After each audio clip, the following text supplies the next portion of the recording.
Olá, prezado aluno, olá, prezada aluna. É um prazer me encontrar com você aqui novamente, ou me reencontrar. Chegamos aí à nossa quinta videoaula.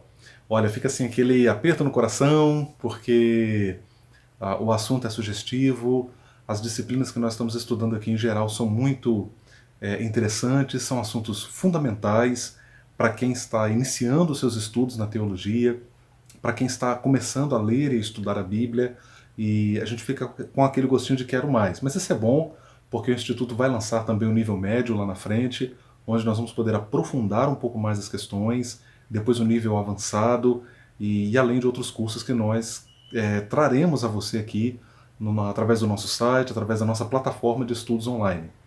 Nós chegamos então à nossa quinta videoaula, nesta quinta unidade, ou nesta quinta lição, e agora nós vamos falar sobre as escolas de interpretação bíblica.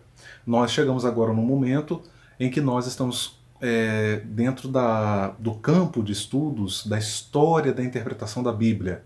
Tá? Você vai perceber que esse interesse, essa preocupação pelo sentido, ou essa busca pelo sentido do texto bíblico, não é de agora, não é algo recente como nós tendemos a pensar.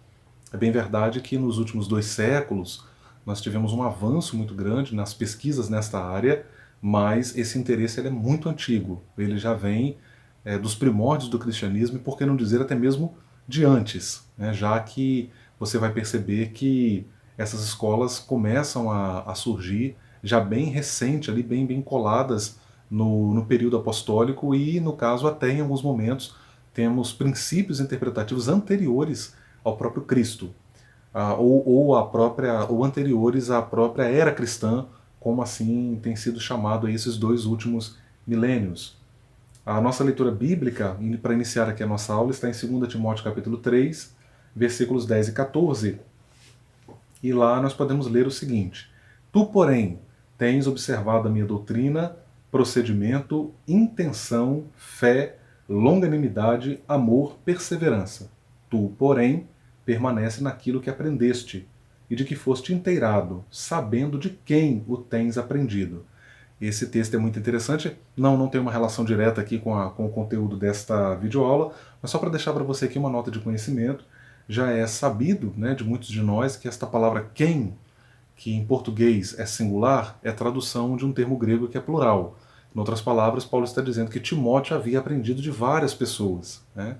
E ele deveria relembrar isso, e isso é muito interessante trazendo para nós hoje, porque de fato em nossa caminhada nós fomos sendo abençoados por Deus. Aquele professor, aquela professora de escola dominical, aquele amado mestre lá do curso de teologia, do ensino teológico, aquele pastor que constantemente ensinava na igreja, lá nos cultos de ensino, nas pregações de domingo, ou na escola dominical pela manhã, no culto dominical, enfim, essas pessoas são muito importantes para a construção das doutrinas fundamentais, da fé cristã no nosso coração, no nosso intelecto, e isso naturalmente reflete também na maneira como nós vivemos e respondemos ao mundo que nos envolve, no qual nós estamos inseridos. Pois bem, vamos lá. A nossa introdução diz o seguinte: nesta lição nós vamos conhecer algumas das principais escolas de interpretação bíblica, isto é, escolas hermenêuticas que existiram no transcorrer da história cristã. A questão da interpretação bíblica sempre foi algo muito presente na igreja, e prova disto se vê na existência dessas várias escolas. É fundamental que o hermeneuta considere essas escolas com suas respectivas abordagens interpretativas da Bíblia, a fim de poder manter-se equilibrado nesse trabalho árduo que é a correta interpretação da Bíblia. Em outras palavras, o que nós estamos querendo comunicar aqui, e aqui eu retomo uma fala, um texto de Moisés Silva e Walter Kaiser, que são 2 hermeneutas, Moisés Silva mundialmente conhecido, e ele vai dizer o seguinte: nós estamos na ponta de uma longa tradição interpretativa. Em outras palavras, o que nós usamos hoje em termos de instrumental interpretativo, ele vem sendo desdobrado, vem sendo construído ao longo de séculos. A gente começa aí com a escola de Alexandria, sistema interpretativo que veio associar-se com a cidade de Alexandria e tem suas raízes históricas nas ideias de 2 importantes filósofos gregos. O primeiro é Heráclito. Aí você tem a cidade onde ele teria vivido, Éfeso, e uma data aproximada, né, do seu tempo de vida. Ele estabeleceu o conceito de huponoia, ou sentido mais profundo, como uma nova abordagem às obras de Homero, no caso essas obras aí também mundialmente conhecidas, a Ilíada de Homero e a Odisseia. É interessante que você já começa a perceber aí o pano de fundo, a base, vamos dizer assim, a base epistemológica que essa escola vai empregar para poder lidar com os textos bíblicos, que é a questão da alegoria. A alegoria é dizer uma coisa em termos de outra. É justamente aí que você vê essa preocupação com o sentido mais profundo. Então o sentido não estaria exatamente no texto bíblico propriamente dito, mas nas camadas mais profundas. E aí eles ficavam procurando então significados para além do sentido ordinário das palavras.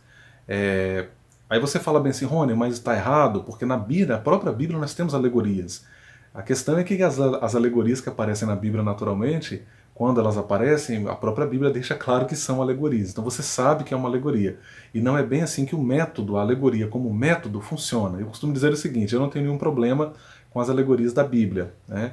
Mas eu tenho muito problema com o método alegórico, que foi usado aí pela escola de Alexandria. Então você tinha um conceito de que a verdade se encontra alegoricamente oculta, além da letra e da realidade visível, como haviam ensinado Heráclito e Platão. Esse pensamento influenciou mais tarde um judeu de Alexandria chamado Filo, também chamado de Filo-judeu, que viveu aí entre os anos 20 a.C. e 50 depois de Cristo. Então você começa a perceber que eles vão fazer um esforço para buscar sentidos que não são evidentes ali no texto bíblico. Como principais representantes, nós dizemos aí que um dos convertidos de Pantenos foi Clemente de Alexandria, um nome famoso na história, né? De quem alguns escritos foram preservados. Clemente substituiu Pantenos na direção da escola em 180 do ano Domini, né? Essa sigla AD ela é equivalente a DC, expressão latina que significa expressão latina Anno Domini, que significa ano do Senhor. E, no caso, Clemente foi um dos primeiros a lidar seriamente com questões de interpretação bíblica. E depois nós temos a escola de Alexandria, a gente começa falando aí do surgimento dela, e é uma escola com a qual a gente está mais alinhado, né? Porque ela vai trabalhar justamente o sentido literal das passagens. A escola de Antioquia foi fundada por Luciano de Samosata.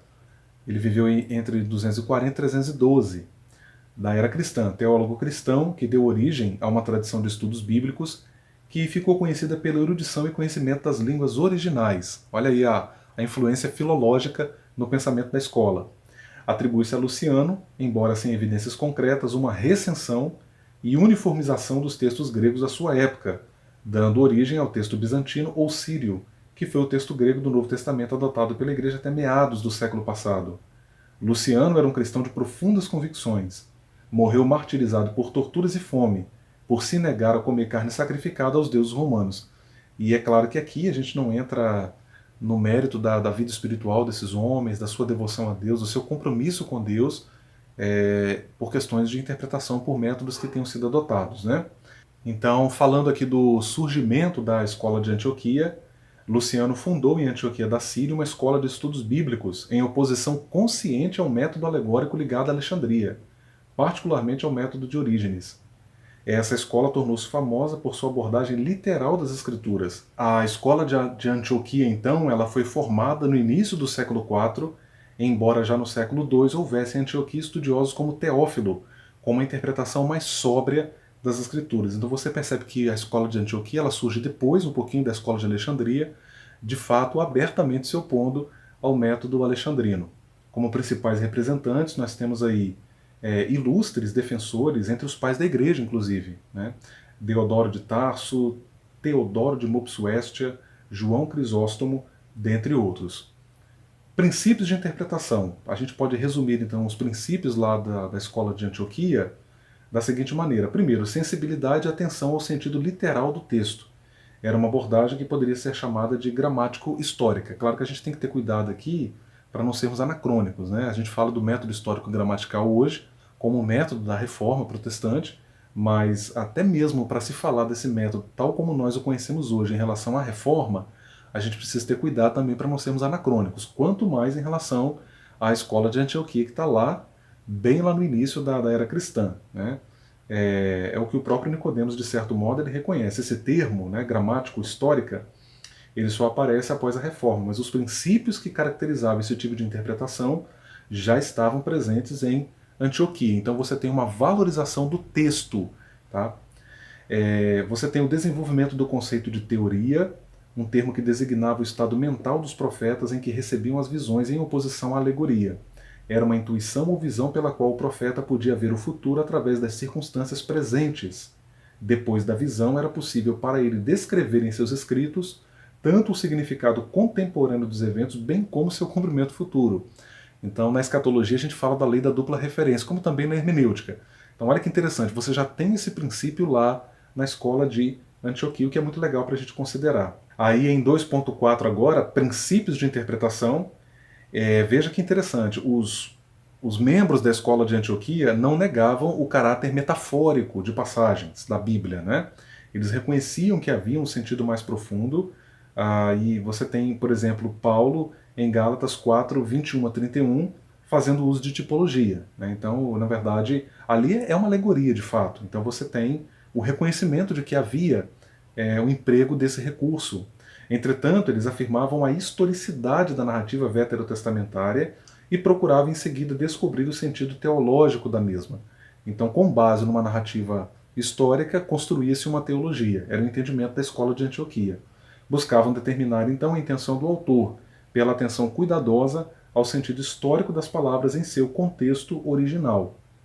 E finalizando aí, eles eram contra descobertas arbitrárias de Cristo no Antigo Testamento, como as que eram feitas pela Alegorese alexandrina. Concordavam que Cristo estava presente nas escrituras do Antigo Testamento, mas reagiam contra a ideia de que cada palavra, evento, número, personagem ou instituição das mesmas poderia ser interpretada de forma alegórica, de modo a sempre encontrar-se a Cristo nelas. Você já percebeu que isso é muito comum nas igrejas hoje. Você tem realmente leituras muito forçadas do texto bíblico.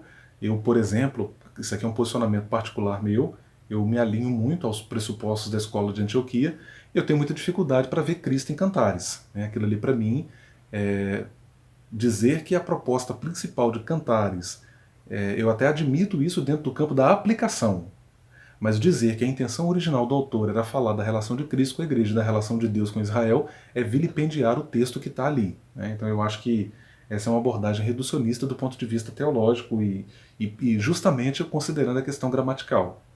Concluindo aí, é interessante considerar como alguns dos princípios defendidos por essas escolas perduraram durante muito tempo. De certo modo, até os dias de hoje ainda sentimos os reflexos de sua maneira de interpretar a Bíblia. Naturalmente, muitos avanços foram dados no campo da hermenêutica e da exegese bíblicas, mas é importante voltar a essas escolas, visto que, de certo modo, estamos nós hoje na ponta de uma tradução interpretativa que remonta a elas. Não é exagero dizer que somos devedores a esses primeiros hermeneutas a despeito dos excessos que foram cometidos na interpretação dos textos bíblicos. Então nós terminamos por aqui, deixando para você aí a referência bibliográfica do nosso livro, tá? Lembrando, inclusive, que você pode adquiri-lo separadamente. E finalizamos aí mais uma disciplina. Fico muito feliz, lembrando que nós tratamos o Instituto Crescer como um ministério, é uma empresa, claro, a gente tem uma organização, você está aqui, você pagou para ter acesso ao conteúdo, embora parte do conteúdo fique disponível na internet gratuitamente, até justamente por essa visão de reino, mas saiba que acima disso, nós tratamos esse trabalho como um ministério. E eu fico muito feliz por poder aqui servir a Deus e ao seu reino através dessas videoaulas, de todo o conteúdo, todo o trabalho que a gente tem disponibilizado a você. Meu desejo é que esse curso seja uma bênção para a sua vida e ministério. Vamos avançar para a próxima disciplina, nos encontramos lá. Que Deus abençoe sua vida poderosamente.